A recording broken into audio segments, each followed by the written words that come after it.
Welcome to a special edition of the Rational Man Show. Today's going to be a bit of a video challenge because we're going to shoot that show on this camera. This is a semi-disposable underwater camera by Snap Sights, model SS1000. It's not highly recommended by videographers because it has a plastic lens with a fixed focus on it, and of course it's got no lights or any features. It's point and shoot. The other challenge we have is the weather. The clouds are unrelenting today. There's scattered showers and it's heavily overcast. So that's going to mean the light isn't going to be good, and there's a southern swell, meaning of course that the water's going to be murky and stirred up, and there's going to be a lot of motion, at least till we get out deeper. It's not all lost though, because we have on the plus side my considerable dive expertise, and of course this. Many of you recognize this as the LAR V rebreather, choice of Special Forces units worldwide. Of course, that's not why I use it. I simply like them because they're very durable, and of course they're cheap and readily available. So today's challenge: cheap camera versus good dive gear. Let's see how it worked out. Welcome to the beautiful Kailua Bay. That's my special underwater narration effect. As you can see, I don't have a dive buddy here, but I do have a spare air. I just tied the camera to a rock for this picture. Well, not a rock, actually a mooring, but whatever. This is a sneaky peek at Kailua Bay from the bay. This is the shore. As you can see, the clouds are still pretty heavy. And below the surface, the surge isn't that bad, but as you can see, it has definitely had its effect. The visibility is almost completely wiped out. These are surgeon fish, so called because each one has two razor-sharp scalpels in the base of their tail. They don't stick out normally on these larger ones. They just come out when necessary. Sometimes you can see them, sometimes you can't. Depends on the type of fish. Sometimes you see a little horizontal white stripe. That's their spine. They can cut right through a wetsuit if you happen to be wearing one. If you're not, it's just that much worse. Death of 1,000 cuts if you're in a herd like this, so definitely don't scare them.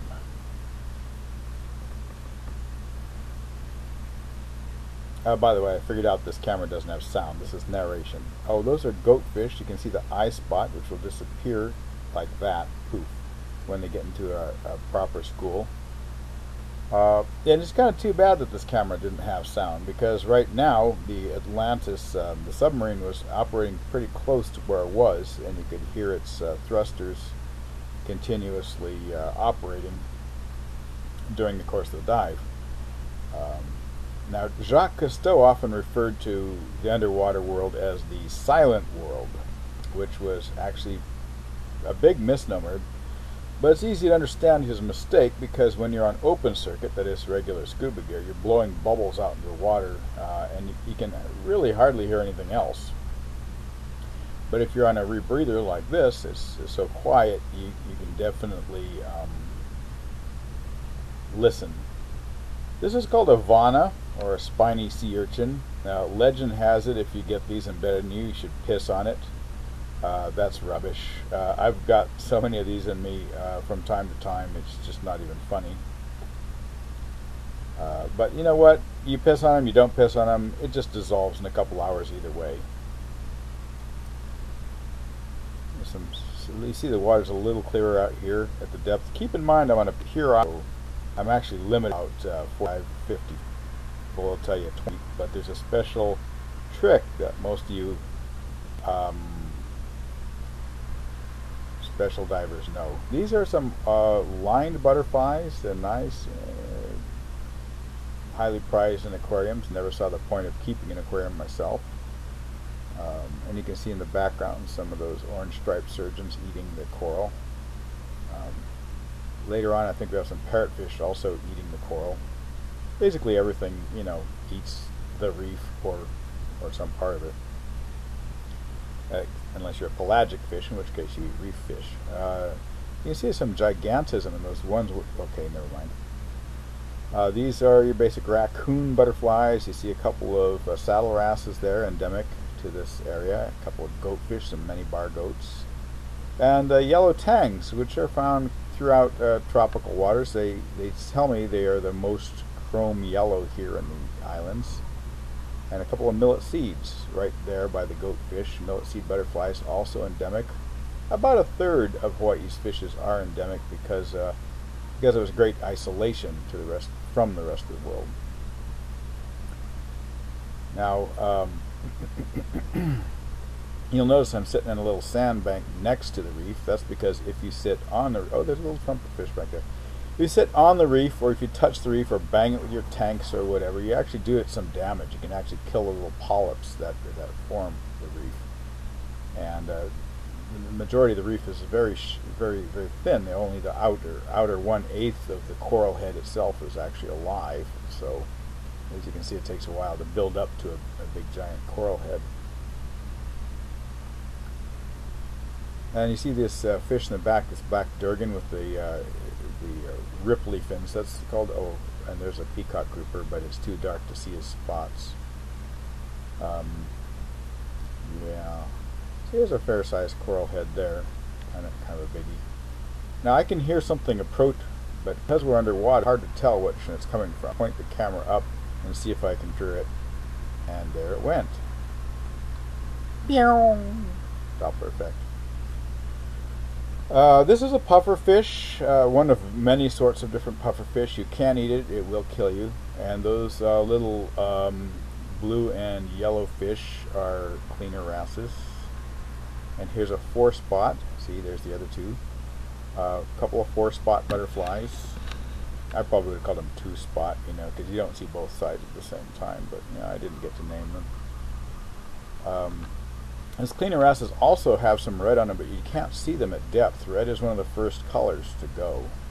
These are juveniles. The juvenile, you can't really make out their size because there's nothing to refer to, but you can tell by the size of their fins. They're much larger compared to the body than an adult. You also see some ring spot surgeonfish, or gold ring surgeonfish hanging out with them. I don't know why, but juvenile tang and gold ring you often find them together hanging out, but you don't necessarily as adults. Don't know why that is. I don't think that's even been documented, but you'll see when we get out here. Okay, and these are just a whole lot of raccoon butterflies. Don't know where they're going, what they want. Probably hungry. Yeah, that's great cinematography there. But as you can see, this camera, even though it's a real piece of crap, I mean, it's less than $50, but it's still producing the colors. I mean, it shows you what there is to see. I mean, I saw it looked like this. This is what the camera took. So I'd say it's actually kind of a bargain if you don't go below 100 feet with it. And keeping in mind the attenuation of the light would make it pretty much worthless. There's a piece of reef that fell off. You see a chunk of it there falling on the thing. This is actually fairly common. Oh, and that's a lau willy willy nuku nuku oi oi, one of the longest named fish in the island chains. A little pointy nosed sucker. And there's a cowrie. Now the cowrie looks like it's fallen and can't get up. Beautiful, good shape. But it is alive. You can see the little critter still in there, so we're just going to leave it. And that's an ornate butterfly. Pair of ornates. I should have spent some more time with these. They're pretty good looking fish. That was a little elkhorn coral there too. Here I clipped on another pair. This is a different pair here. I don't know why I wasn't more interested in them. I just panned away for some. There's a good set. Keeping in mind too, you can't see underwater. You can't really see this little screen, so you're kind of guessing what you're looking at. So a lot of these things aren't going to be framed properly. Again, durgan, a ray fin fish. Each one of the spines, each pair of spines has its own set of muscles. Yeah, it gives it that undulating appearance. A very recent design. Oh, and this is a crown of thorns, which eats coral, and he's waving goodbye.